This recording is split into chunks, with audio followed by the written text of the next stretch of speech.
DMG, bonsoir, j'espère que vous allez très bien. Je salue aussi toute la communauté DMG. Dieu me guide. Alors, mon histoire est celle-ci, sans plus tarder.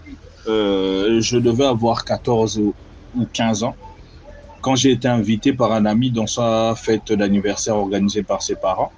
Alors, après la fête, donc vers 18 heures, les parents nous ont libérés. Les parents de l'ami nous ont libérés parce qu'il se faisait tard. Et on devait prendre un taxi pour rentrer chez nous parce que au départ c'était leur véhicule qui devait nous ramener à la maison, mais il s'est fait que le véhicule était occupé, donc était dans plusieurs courses, et vu qu'il y avait encore de la lumière dans le ciel, il fallait que nous puissions rentrer rapidement, donc on nous a remis quand même quelques billets entre les mains pour que nous puissions aller prendre des taxis. Alors, arrivé à l'arrêt, bah, avec le groupe d'amis que j'avais là, j'ai dit, bah, moi, vu que je suis juste dans la commune voisine, moi, je peux faire le pied. Et en plus, ça ne va pas me prendre plus de 30 minutes. Alors, les autres, vu qu'ils habitaient très loin, bah, ils ont pris leur véhicule, donc le taxi. Et moi, j'ai commencé à faire le pied. Et je tiens à signaler que cette commune-là, précisément, est une commune des gens aisés. Donc, déjà, pendant le crépuscule, donc 18 heures et autres, il y a un silence de mort là-bas. Un silence de mort. Il suffit de tousser pour que toute l'avenue entende.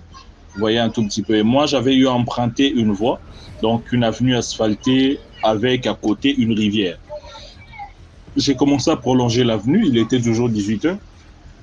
Et arrivé à un point,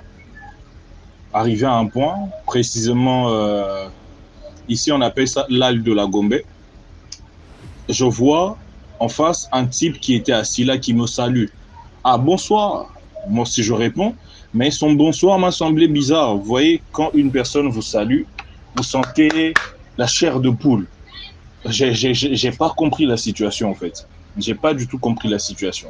Alors, qu'est-ce qui s'est passé? Moi aussi je répondrai à mon tour. Et la personne me demande où se situe la grande voie. Je dis, mais comment ce type ici peut me demander cette avenue? En fait, j'aimerais pas donner le nom des avenues pour garder un peu l'anonymat, parce que ça risque d'éveiller un peu la curiosité de certains compatriotes.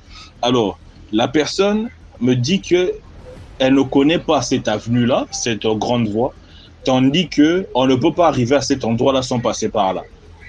Et sans connaître cet endroit-là. J'ai dit non, non, non, non. Ok. Bon, ça, c'était dans ma tête. Après, je lui ai dit, je lui ai proposé de venir avec moi pour que nous puissions faire la route ensemble, parce que c'était même pas loin, c'était à 5 minutes de là où nous étions. Quand il est venu, en s'approchant de moi, j'ai encore ressenti doublement ces effets-là. Donc, ces sensations-là de froideur, de frisson, en fait.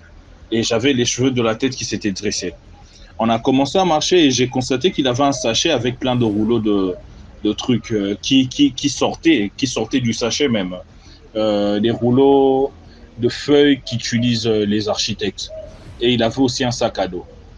Alors, la personne a commencé à me demander où j'habitais. Je lui ai dit, en tout cas, moi, personnellement, j'habite dans les parages. J'ai juste dit ça, j'habite dans les parages et autres. Il a dit, ah, ok, vu que tu habites dans les parages, mais dis-moi, euh, à cette heure, où est-ce qu'on peut trouver des prostituées? Je dis, oh, ouais, dans ma tête, je me suis dit, mais comment un vieux peut me demander, parce que, vu son apparence, il pouvait avoir dans les 30 et moi, j'avais 15 ans. Je me suis dit, mais comment une personne, une grande personne, peut demander ça à un enfant? Et quelque part, je me suis dit, forcément, c'est par rapport à ma taille, parce que j'étais très élancé à cette époque-là, pour mon âge, et j'avais aussi de la masse, vous voyez, un tout petit peu.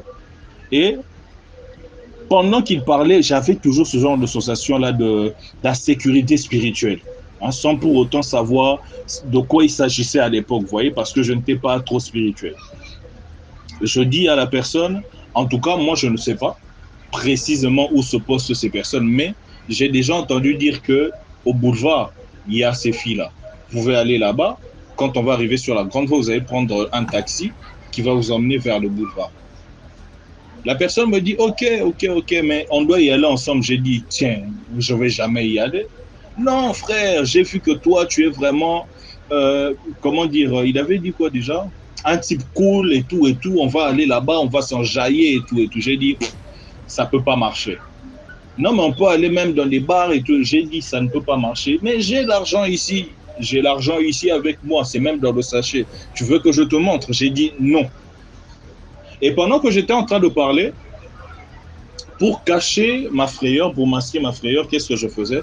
Je souriais. Je lâchais des petits sourires juste pour faire comprendre à la personne qui était en face de moi que je n'avais pas peur d'elle.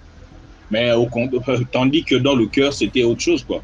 Alors, pendant qu'on marchait, déjà, je tiens à signaler que dans cette commune-là, à ces heures, les personnes que vous retrouvez à l'extérieur, dans la plupart des cas, sont des gardiens ou des policiers.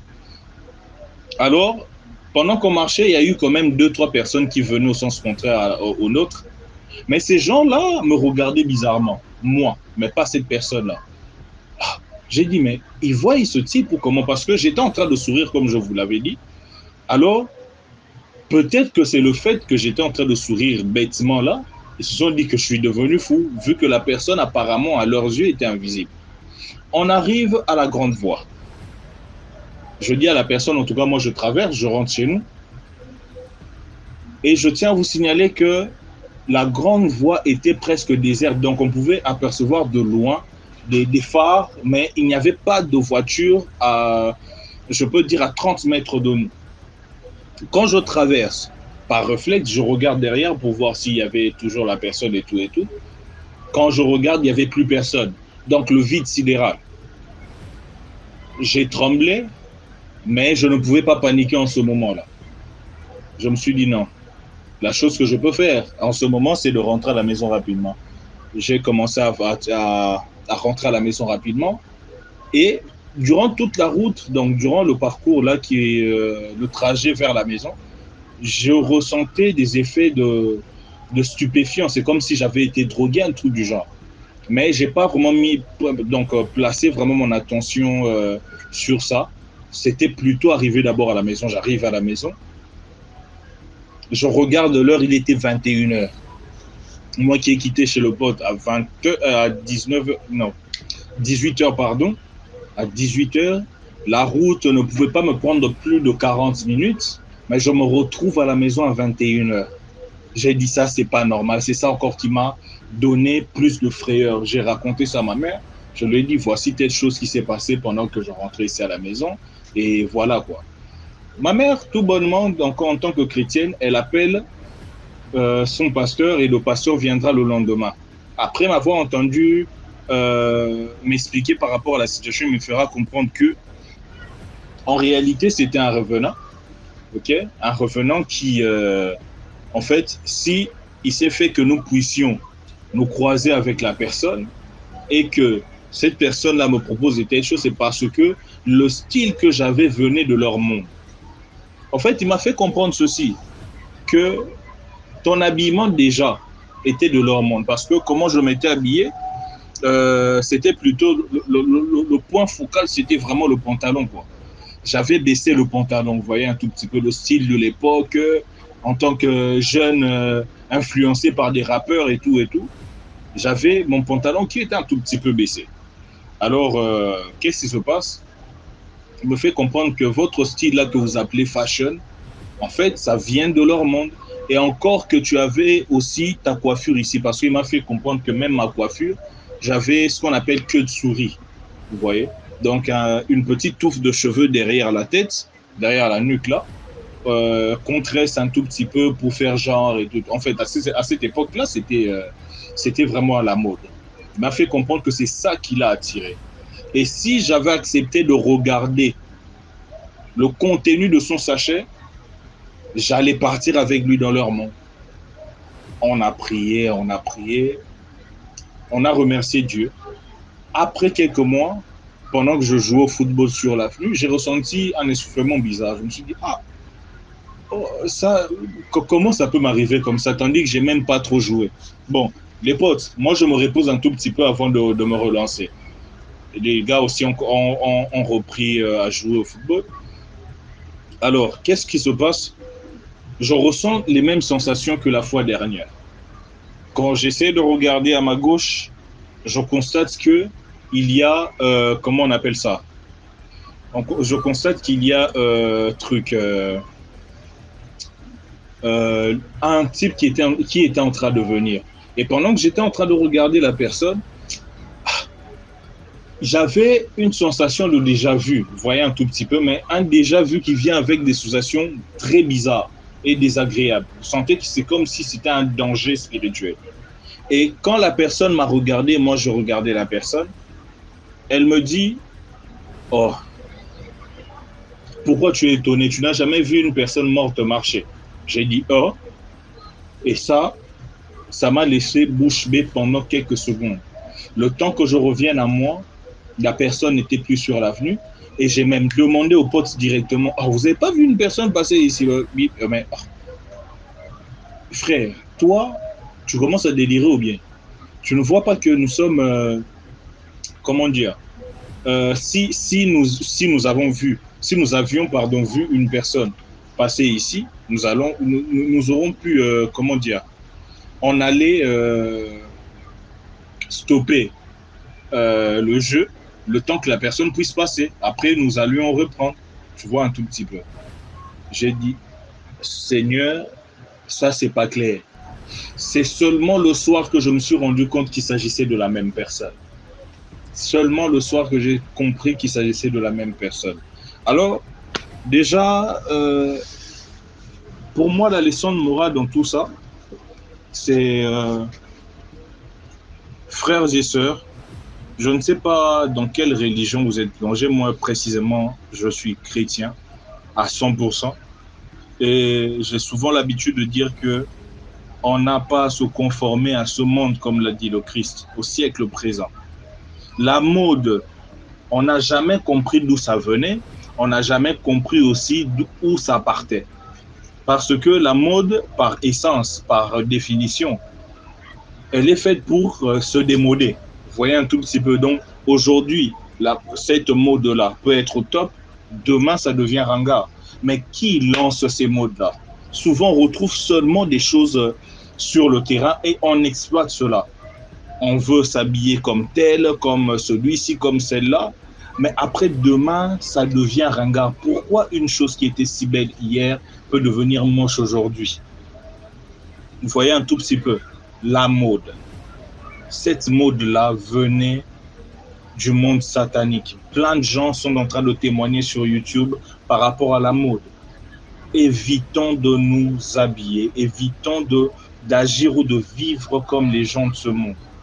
Essayons plutôt de nous conformer à la parole de Dieu.